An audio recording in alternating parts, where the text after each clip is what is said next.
எல்லாத்துக்கும் வணக்கங்க. எல்லாரும் எப்படி இருக்கீங்க? எல்லாரும் நல்லா இருக்கேன்னு நினைக்கிறேன். நானும் நல்லா இருக்கேன். இன்னைக்கு என்னென்ன எழுதணும் அப்படின்னு சொல்லிட்டு நம்ம பார்க்க போறோம். இதெல்லாம் எப்பயோ உள்ளது இது பாருங்க.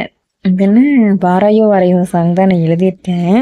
இது எப்படியும் எழுதி முடிச்சுட்டேங்க. இது போடுறதுக்கே லேட் ஆயிடுச்சு. நானும் அந்த டைம் பிரகாரம் போடலாம் அப்படின்னு சொல்லிட்டு நினைச்சிட்டே இருக்கிறது. ஆனா எப்படியாவது ஏதாவது ஒரு வேலை வந்துடுது. அதை பார்த்துக்கிட்டு எனக்கு மனசே இந்த வேலையில ஃபுல்லாவே இருக்காது.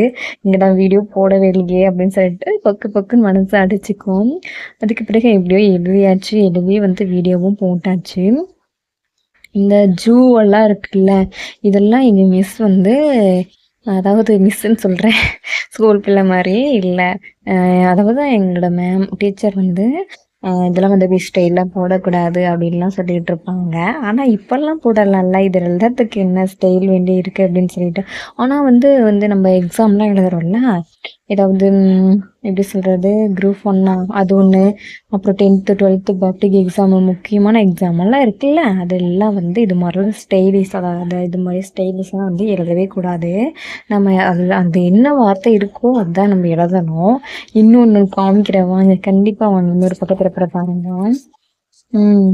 இங்க கண்ணே உன் கால்கரசின் மணியாக மாட்டேனா, இந்த சாங். இதை பாருங்க, நான் எவ்வளோ ஸ்டைலிஷாக எழுதியிருக்கேன்னு உங்களுக்கு தெரியுதா இல்லையா? பாருங்க எவ்வளோ ஸ்டைலிஷாக எழுதியிருக்கேன்னு.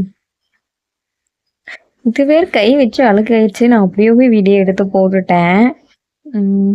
இன்னொரு டிப்ஸ் சொல்கிறேன்.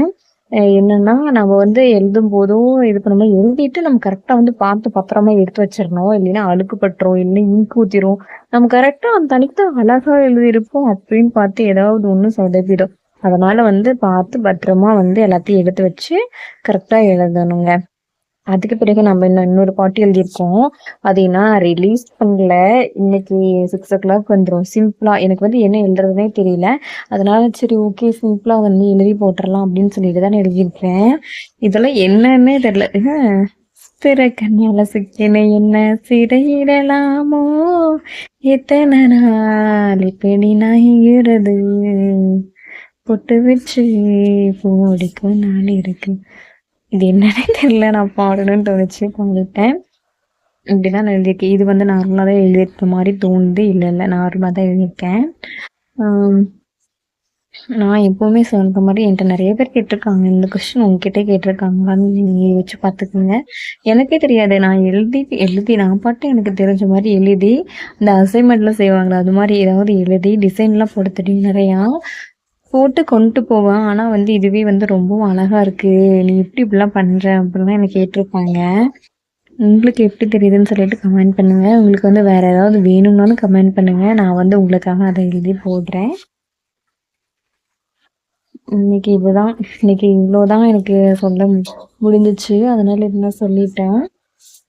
எல்லாரும் எனக்கு சப்போர்ட் பண்ணுங்க, லைக் பண்ணுங்க, ஷேர் பண்ணுங்க, கமெண்ட் பண்ணுங்க. ஓகே, பாய், தேங்க்யூ.